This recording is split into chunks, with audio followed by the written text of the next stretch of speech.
Magandang araw sa inyo mga banateros. At eto na nga, naku po, nagkakagulo na. Gago! Hindi naman nagkakagulo.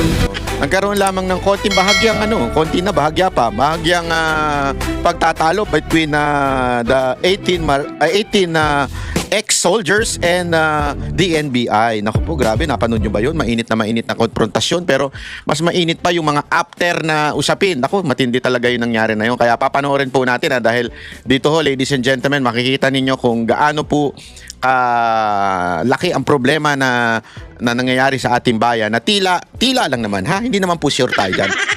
Tila lang naman. Gago! Tila naman ang kung sino man na nagsisiwalat ng tunay na problema ng bayan natin ay sila pa ang inuusig.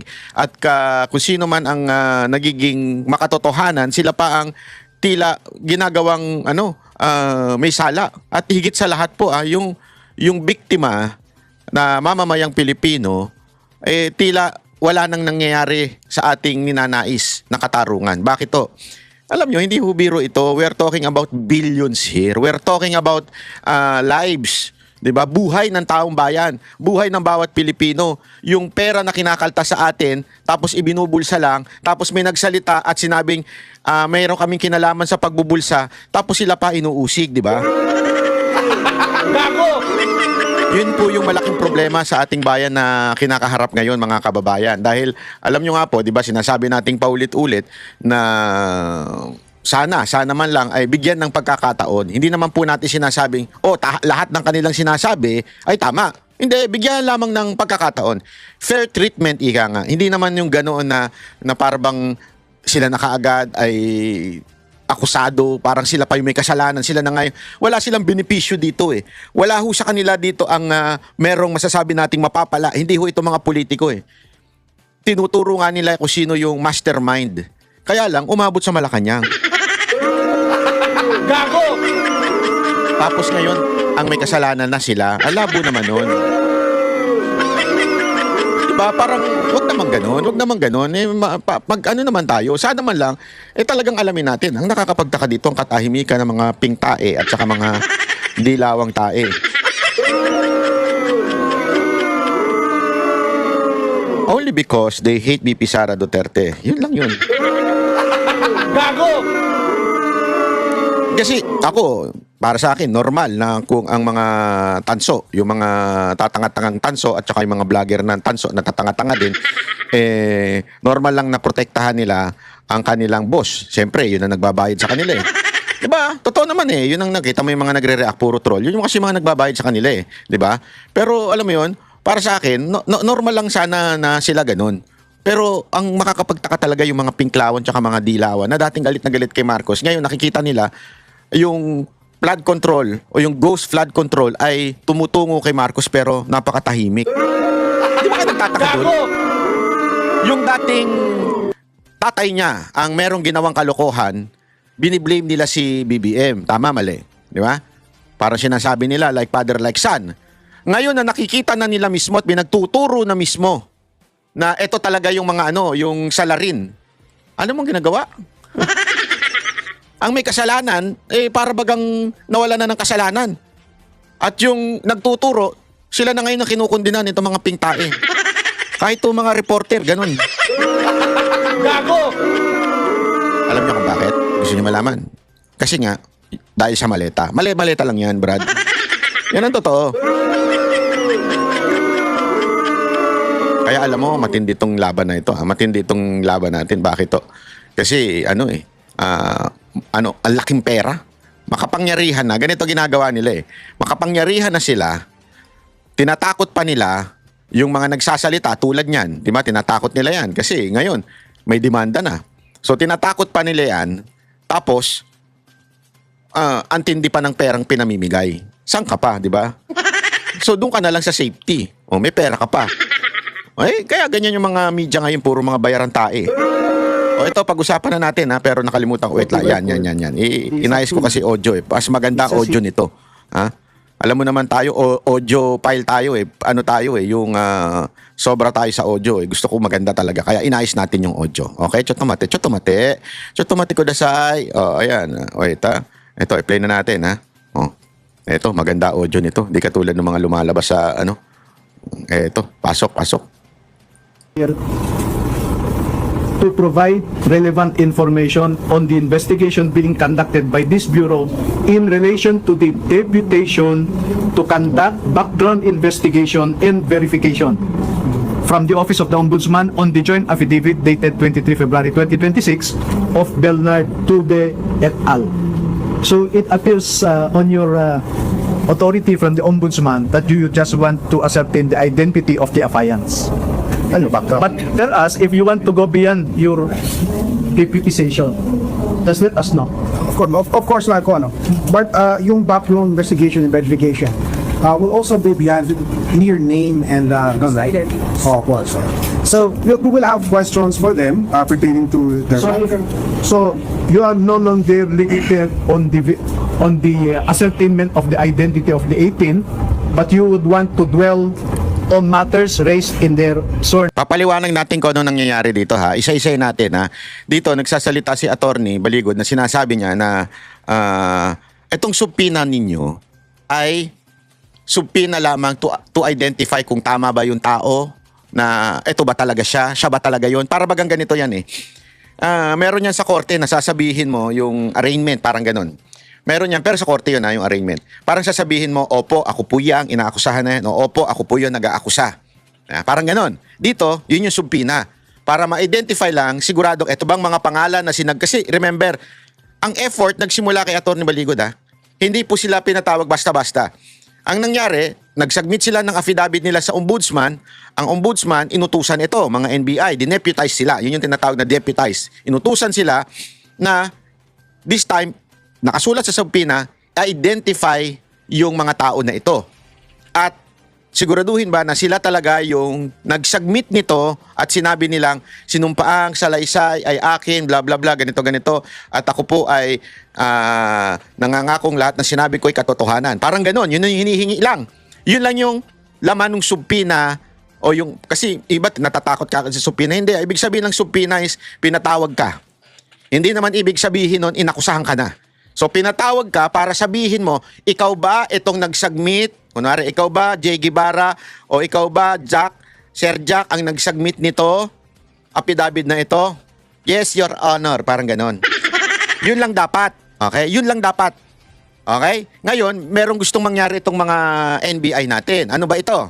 Statement. Definitely fine. So that's your We direction. will be limited to that only. We will be limited to the sworn affidavit submitted before the ombudsman. Yes, that's my... Will be allowing us to do that? Objection to the Oh, no.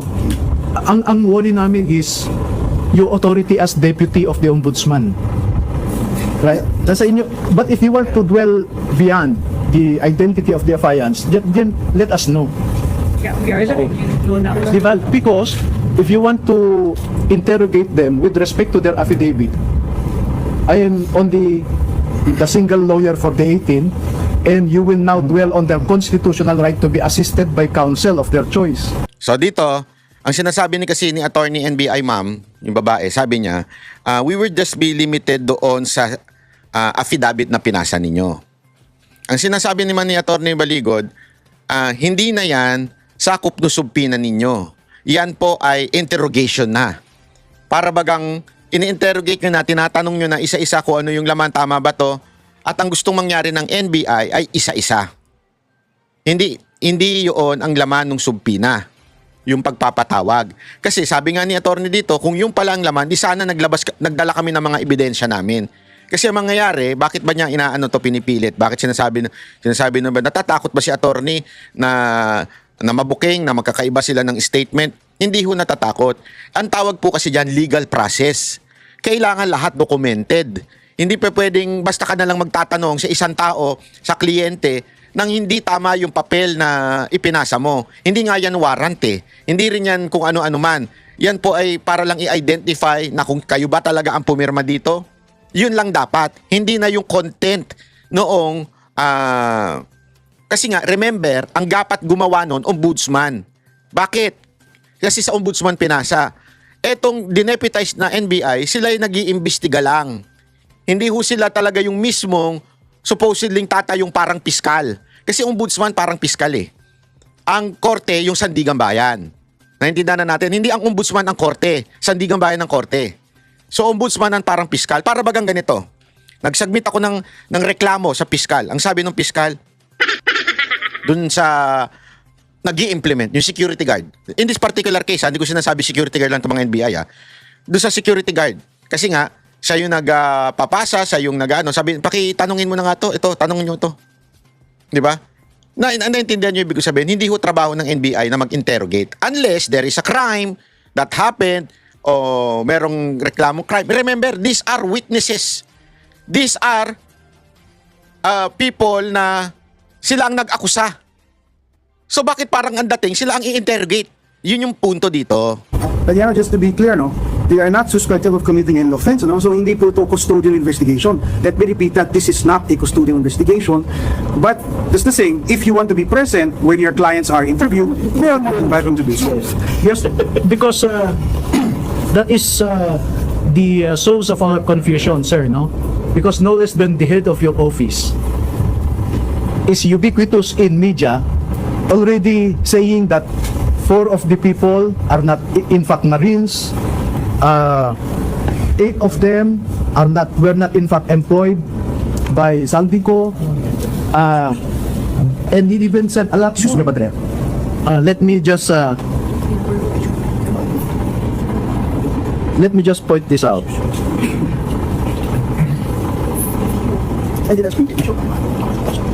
Okay, these are the pervasive assertions of the NBI director. 14 Marines, there are only 14 Marines. The rest are not. That's his allegation already. And he is citing intelligence information given to NIR. He also said there was a general belonging to class 75 of PMA. Ito ang problema talaga eh. Kaya alam mo, ako NBI director, kung ako sa'yo, wag ka munang magbigay ng statement. Diba? Kasi diyan napahamak si Boying Remulla. Yung lagi niyang pinangungunahan. Remember, hindi po kayo mga husgado. Kayo po ay mga investigador. Kaya nga National Bureau of Investigation. You only investigate. Let the court do the conclusion. Alam mo, kaya nga nakakatuwa yung dating NBI director na hindi siya nanghuhusga. Siya lang ay nagtatanong, nag-iimbestiga. Dapat kasi ganun. Parang yung sa DOJ dati, dapat hayaan mo muna yung mga akusasyon, hayaan mo muna yung complainant, hayaan mo muna yung defense, tapos saka ka magbigay ng iyong statement o judgment na parang, okay, we think that there is a probable cause, blah, blah, blah, ganyan. Hindi mo pa nga nakikita, ginudge mo na kaagad. Diba? Hindi mo pa nakakausap, ginudge mo dito nga dapat nga hindi kayo humuhusga mawalang galang na po kay Sir NBI Director. Ginagalang ko po ito, mabait daw na tao ito. Kaya lang, baka naman pwedeng, wag nyo muna kayo magbibigay ng statement kasi lalo na didiskaril yung investigasyon. Dito, obvious na yung mga statement. Kaya nga, sa totoo lang, feeling ko yung mga NBI napapailing na lang parang, kasi naman yung director namin, ang daldal Kesa na parang lumabas na professional sila, parang lumalabas political na, hindi na professional. Kasi tama nga naman, sabi ni attorney, yung boss nyo nga, ginudge na yung mga kliyente ko. Paano pa ako magtitiwala sa inyo kung iisa-isahin yung interrogate yan? Di ba? Who recruited this 18 and they were only employed for 2 years. But we are ready to prove that one of them had been working with Zaldico for 9 years, a lot of them for 7 years, 5 years, 3 years, no? And then he even implied something venal or something corrupt on this 18. He said, these 18 have executed their affidavit because of economic reasons. Na wala daw silang trabaho at wala silang kita, hirap sa buhay. Next, may sinabi pa siya na we verified the flight detail of air taxi that creates, and according to the certification given to us, there was no flight to Ilocos Norte between 2023 to 2025. But the affidavit says it was in 2022. Why did he skip the 2022? Grabe, booking siya dyan. May video tayo niyan. Nasa affidavit daw nila, 2022 nag-deliver. Tapos, meron si NBI Director Matibag na sinasabi na tinawagan nga namin yung air taxi at nagbigay sila ng dokumento at sinasabing 2023 to 2025 wala namang lumipad sa kanila. Bilang ako, dati ako nagnanilbihan dyan sa ganyan, gayaan. At sinabi niyang, diyan pa lang tila nagkaroon na ng discrepancy. O sa Tagalog, malamang nagsisinungaling. That's in my interpretation. But, doon pa lang, sabi nga ni Attorney Baligod, sandali, chutumate ko dasay. Ano ito Ang sinabi namin 2022, bakit sinabi mo 2023 to 2025? Bakit mo nilaktawan yung 2022? Patay tayo dyan, NBI Director. Ang aga mo mabukulan. Naku, delikado yan. Sa totoo lang, sir, wag ho kayong Kasi I understand that you were appointed by the President. And you serve, pleasure of the President. How pleasure it is. Di ba? You are appointee by Marcos. But remember, 2 years na lang. Don't bet your entire career. Be professional. Yan lang naman sa akin, sir. Be professional. Dahil 2 years na lang ang iyong presidente. Naku po, kung ganyan ang iyong asta, baka delikado yan sa'yo. Hindi naman ako nanghuhusga, pero syempre, after nyan, sira na yung reputasyon mo. Di ba? Sira na. So, I think the director, and I'm sure you will follow what the director is saying, because I know Attorney Raimundo that you are very close to the new director. Okay? Sir, no. Let me just finish. No? So my concern as a party involved here is that you subpoenaed us to ascertain the identity of the 18. Now you are telling us you want to go beyond the identity of the affiants. So under what authority are you trying to do that? Because you are limited by the deputation by the Ombudsman. And if you want to get into the details, the Ombudsman already sent me a letter requiring us to perform a positive act of supplying additional information, etc., etc. Yun nga ang problema dyan ladies and gentlemen, di ba? Yung Ombudsman nag-iimbestiga na. As a matter of fact, sabi nga dito, humihingi na ng mga additional evidence sa kanila. Gumagalaw Ombudsman. Ang hindi ko maintindihan, bakit pa kailangang ipatawag ng NBI? Ito ba ay tamang proseso? Hindi Kasi magkakaroon ng dobling panghuhusga. Sa totoo lang, ang maaari nga nating maisip dyan at iniisip ng taong bayan ay baka naman ito'y simpleng pananakot. Tama, mali. Pananakot dito sa mga taong nagbubulgar ng katotohanan. Bakit kailangan imbestigahan? Kasi lagi nilang ginagawa, papatawag ka ng NBI, naku, lagot ka. Gago! Sana po, wag tayong ganun, mga sir, mga ma'am. Kasi professional po ang NBI. Ako, ang taas talaga ng galang ko sa NBI.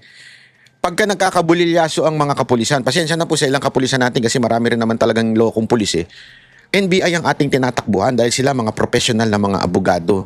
Aside from natatakot sila na maano ang kanilang trabaho, natatakot din yung mga yan mag-disbar dahil pinaghirapan mo maging abogado tapos masisira ka lang dahil lang sa political puppet ka ng isang politiko. Di ba? Kaya ang taas ng galang ko dito sa mga ito Pero kung ganito naman ang mangyayari, parang lokohan na ho ito kung gayon.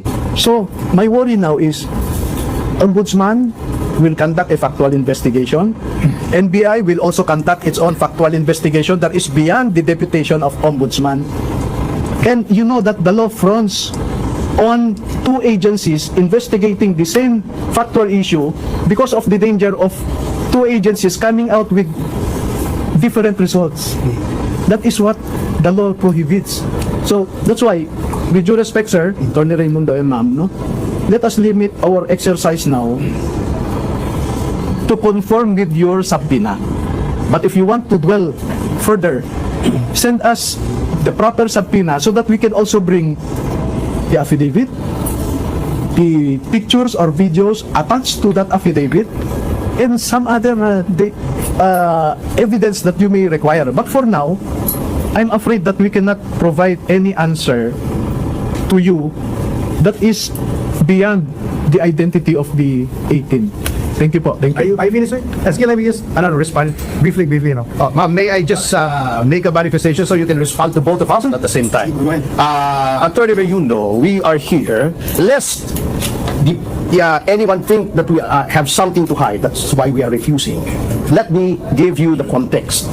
We are here out of respect to the National Bureau of Investigation as an institution. Thank you, sir. Nanggaling din po ako rito, the NBI is composed of men and women of high professionalism, integrity, and probity. However, due to political appointments at the very top, nawe-weaponize at nami-misemploy ang powers ng NBI, which is a highly revered institution. Ngayon ko lang nalaman kay Atty. Baligod na meron na palang sampina o letter na inaanyayahan itong 18 na imbestigahan doon. This reinforces my belief na itong sampina na ito at yung sampina ron, dala-dalawa. Kayo, deputize sila, yung main source of the power. I intended to harass and intimidate not only the 18 but my client and the other persons involved here as well. The fact that you are even telling us that they are going to be interrogated one by one in a room is already abuse, because the limits of your power are only within the four corners of your deputization, as Attorney Levy correctly stated, ascertain the background. Now, if you want to ask my client here about his background, and I believe his background is very well known, you ask him now. We will not consent to any one-on-one. That those are tactics that everyone knows are intended to intimidate and scare witnesses. We will not consent to that, custodial interrogation or not, because if you want to question him one-on-one, that's already custodial interrogation in anything but name. Yaw. Huwag na tayo maglukuhan, Panyero. Panyero! Tinatakot nila, may question tayo, you're here. We are not. Kakaiba pala ito si Topacio. Short but terrible, ha? Palaban. Here now, you ask him. Tapos. Okay, okay. All right, thank you. See, let's respond to that. First off, let me just say, na, first of all, thank you for recognizing the integrity of the men and women in the NBI. So, you have our oath as lawyers and law enforcers that we are impartial. This is a fact-finding investigation. We will go where the evidence leads. All right? Narinig namin yun eh. Wag ganon! Grabe ito si Atty. Topacio. May side comment pa eh. Narinig na namin yan eh. Ikaw naman, sir, attorney. So, I just objected to the use of the word interrogation. As I said earlier, hindi po ito interrogation. The individuals subpoenaed today are not suspected of committing any offense. They are subpoenaed as witnesses. And so what we will do is an interview. Okay? Now, we are interviewing them individually for efficiency, to save time. But of course, if Atty. Baligod so chooses, he can accompany the interviewees one by one. We'll just have to schedule it today. But let me just reiterate that, that we are impartial here. We're just following where the evidence will lead. Okay? So, about the deputization from the Ombudsman, siguro we would just disagree with your assertion na it's limited to simply the identity of the subpoenaed individuals. Hindi po, so the background investigation and verification includes the contents of the judicial affidavit and other matters. So the NBI has plenary powers to investigate. We've been deputized by the Ombudsman to investigate, and we will do just that. But if you're telling us that you're objecting to answering questions that pertain to the contents of the judicial affidavit and other matters, then that's noted po. But if it's still okay with you, we'll still proceed with the interview. And then if there are any questions given during the individual interviews that you object to, then you can say so. Overbroad. Sige, sanat. That's my point, sir. Nagloloan tayo rito. Nako po, umirit pa si It says authorities to conduct background investigation and verification. So whose background are you trying to investigate? Isn't it that the affiant's background is the subject of the subpoena? Because you cannot conduct a background investigation on the facts alleged in the affidavit. It's just a wrong choice of word, if I may. No, but we are willing to answer your questions. No problem with that, sir. But as I said, I am also, as a lawyer, who believes in the integrity of the institutions that we must protect. What happens now if you will have your own factual report and Ombudsman will also have its factual report? We will submit our factual report to the Ombudsman. Exactly, sir. So why why this duplicity in the Yun. exercise when Ombudsman itself also will conduct its own factual investigation? Sir, you're questioning the wisdom of the ombudsman there, ano? He had just filed orders here. He instructed to conduct these interviews. So it's I think it's too far a conclusion that I am questioning the wisdom of the ombudsman. What I'm just saying is you sent us a subpoena and we complied with your subpoena. We appeared here believing that the purpose of the subpoena is to conduct background investigation. Had you informed us that you will dwell beyond the identity of the affiance, then you could have prepared also. Because I'm sure you will be asking, number one, where did these photos came from? Who took the photos? Where is the original of these photos stored in your computer equipment, right? Those will be your logical questions. Number two, who recruited you to execute your affidavit? Do you want to answer that now? Okay? Yeah, we are waiting. Now, number three, you would want to say, is there anybody, were you paid to execute this affidavit? Those will be your questions, eh? Diba? Who is now providing for your food, for your security, etc. Since when were you employed with Zandico? Who is this general belonging to Class 75 that director had been saying recruited you? We are not ready to answer all of those. Ma'am, with all respect. What do you suggest so we can proceed to the one? The good questions. Maybe you can answer now. Yes, I can. If you want. What can you suggest? Attorney, kanina na pa po niya sinasabi. Sasagot lang sila nung kanilang sinulat niyo sa subpoena. Identify lang yung mga tao at sasabihin lang nila na kami po ang gumawa niyan at sumumpa. Yun po yung sinasabi nila, attorney. Wala pong iba. But what do you suggest, ma'am? What do you suggest, sir? So at least we can come to an agreement. Yes, you send us another subpoena so that, you will be asking where is the original of this picture. They don't have it with them. Because they were not told to bring it nila. Alam mo kung bakit delikado yan? Kasi nga, kunwari tinanong, ito yung pumunta na sa details ng affidavit. Tingnan ninyo mangyayari. Tatanungin ng investigador. Halimbawa, inisa-isa ni sila. Asan yung, ito nga sa affidavit mo, may picture ka ni ganito, ni ganire, ganyan. Asan yung ganito? Di ba? Sino yung pinagdalhan nyo? Ano bang karagdagang ebidensya mo? Wala ka ngayon masagot. Bakit? Hindi ka prepared eh. Hindi naman yan ang dahilan kung bakit kayo pumunta eh. Hindi ka prepared. Tapos sasabihin ng NBI, hindi po nakasagot ang mga dating sundalo. Di ba? Sasabihin nilang ganun. Anong lalabas dun? Ay, tingnan mo na, wala pala silang ebidensya, wala palang napresentang ebidensya, o kaya anong sasabihin? Walang ebidensyang ibinigay ang mga dating sundalo o security aid ni Zaldico. Ay, wala sila. Di ba? Alam mo yung magiging perception ng tao?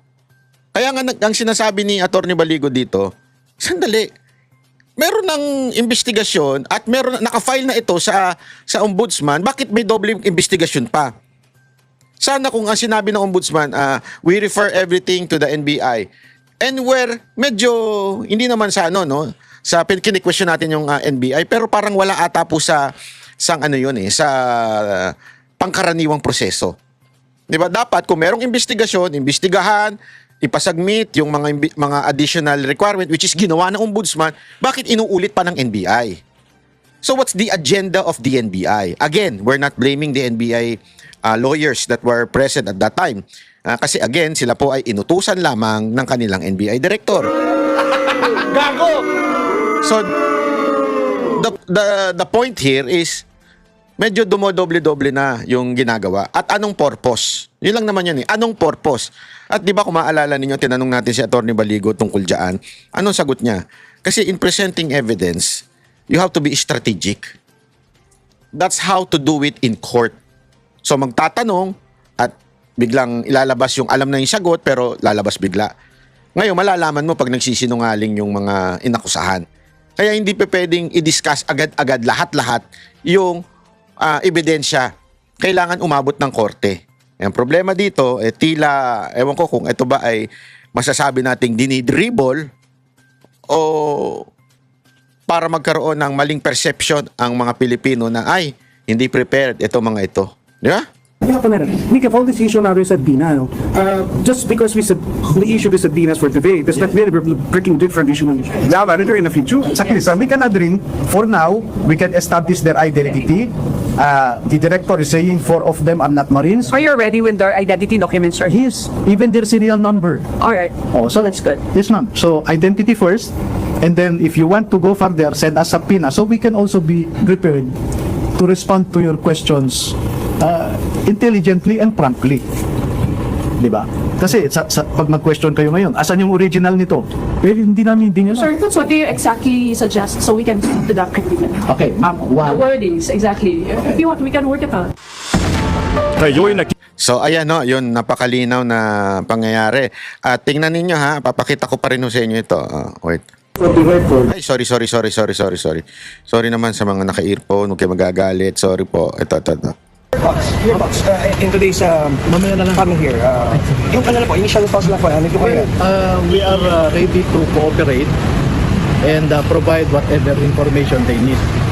But I look at the subpoena and it appears that what NBI wants to know is the background of the 18. So we will provide all the information. Kasi may sinasabi si Director na 8 daw hindi Marines or 4, no? So we will provide their serial numbers, no? Ang sabi, yung 8 daw ay hindi empleyado ni Saldico. So we will provide their identification cards signed by Saldico na empleyado sila. No? So mamaya kung ano yung mangyayari, i-feed namin sa inyo. Yung 4 daw sir na hindi naman daw po Marines, kundi driver, bodyguard lang po. Hindi, lahat ng 18 na ito, as we said, 16 were former Marines, 2 were former Philippine Army. Sir, Maliwanag naman yun sa affidavit. ready din po mag-file ng separate na salaysay. Maliwanag po yun ha, 16 and 2 Army. Hindi ho Marines yung ano, kaya mali yung 18 ex-Marines ha. So 16 yung Marines at 2 yung Army. Ngayon, may serial number daw po yan, lahat. Hindi ko nga maintindihan kung bakit patuloy na idinideny dito ng mga AFP at actually isang beses lang naman nagbigay ng statement ng AFP noon.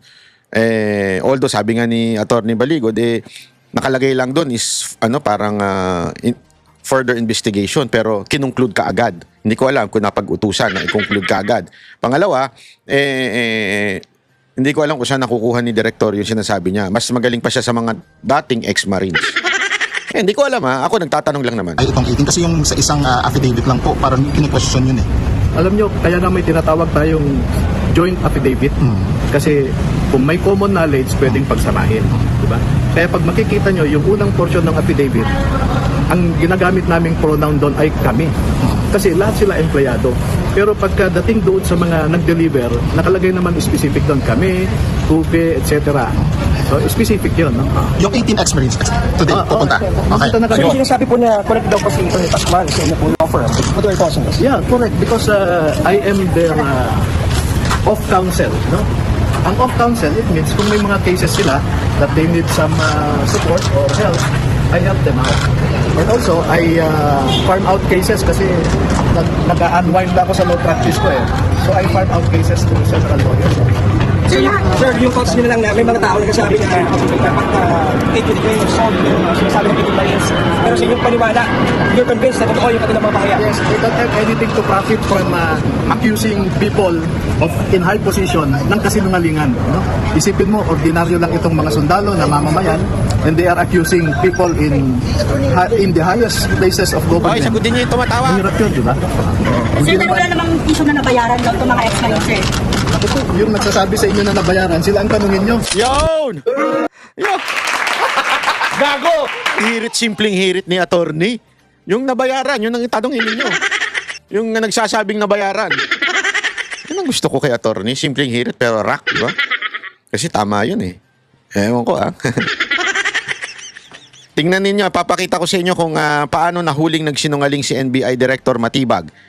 Sa sinasabi niyang 23 to 25, year 2023 to 25 ay wala daw nagrent na air taxi o lumipad na air taxi going to Ilocos Norte. Pero ulitin natin, ang sinabi ni Atty. Baligod doon sa kanilang affidavit is 2022. Bakit nilaktawan? Alamin natin yan.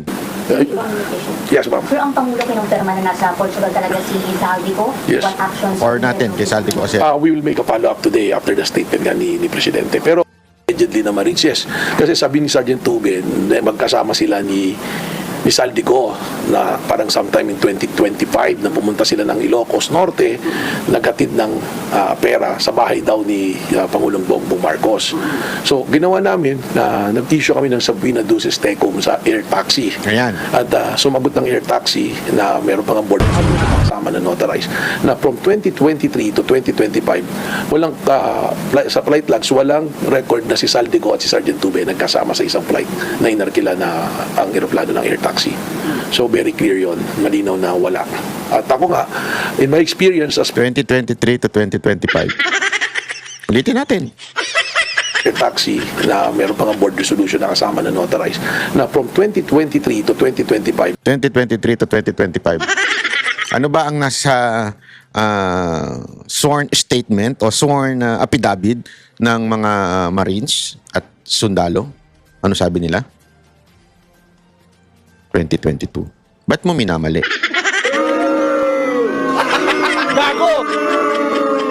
walang sa flight logs walang record na si Saldico at si Sergeant Tube nagkasama sa isang flight na inarkila na ang eroplano ng air taxi. So very clear yon, malinaw na wala. At ako nga, in my experience as former general manager ng Manila International Airport, lahat po ng lumilipad ng kahit chopper lang, meron talagang lag ng pangalan. And there are times also na nakakagamit ako ng pribadong eroplano, kaya ng chopper. Very strict na inilalag yung mga pasahero po niyan. So hindi po mawawala yan. So ang implication po between sa isang nagsasabi ng kwento na gano'n at isang documented, official na documented ng isang pribadong kumpanya na ang air taxi naman is pag tinignan nyo magandang reputasyon, medyo parang mas pagdududahan natin yung statement po nung isang nakiklaim na individual. Lalo na wala naman po pinakita na corroborating evidence. Kasi very surprising, ang daming pinapakitang litrato ng mga maleta pero wala akong nakitang litrato na kasama o tumanggap isa man lang doon sa inakusahan. That is for the judge to decide. It is not your part. Sorry. Bakit to? Kasi what if maglabas sila in the future if they were asked to do so, 'di ba? Malay mo. Hindi ko sinasabing gano'n na. Wala ko sinasabi. Malay mo lang may gano'n na palabas sa kanila yon in the future. Kaya lang kasi sabi ko nga sa inyo, not now. Not now. Darating tayo dyan, sir. Pero sana po, yun lang man pong ating trabaho, ang ating gampanan. Wag naman po sana tayo mag-overboard to the point na para na po tayong husgado. Hindi po tayo husgado, investigador po tayo. National Bureau of Investigation, hindi National Bureau Court. Hindi po ganun. Diba, merong RTC, Regional Trial Court. Merong CA, Court of Appeals. Wala akong NBC. O Court of National Bureau, wala din nun. Sana lang po. Ako ginagalang ko ito dahil ito ay dating kaibigan ni PRRD. Pero sir, medyo sablay po ata yung mga sobrang panghuhusga na agad-agad dito sa mga... ito lang po ang sa akin baka naman pwedeng pakinggan nyo na lang muna. Diba? Pakinggan na lang po muna natin dahil medyo hindi maganda na kayo ay nanghuhusga tulad ni Remulla. Tingnan niyo nangyari kay Remulla. Gusto niyo mangyari sa inyo yun? Kayo, bahala ho kayo, di ba? Ano yun? Ba nangyari, Banat Bay? Hindi, wala nang naniniwala. Yung kanyang reputasyon, wala na. Para na bang naibenta sa demonyo, parang ganun. Gusto mo bang maging ganun, attorney, NBI director, di ba? Wag sana, sayang naman yung iyong pinaghirapang reputasyon for so many years of your life. Yeah? Tapos masisira lang dahil sa politika. Anyway, bago tayo magtapos, marami pa po tayong pag-uusapan, pero isa munang katatawanan.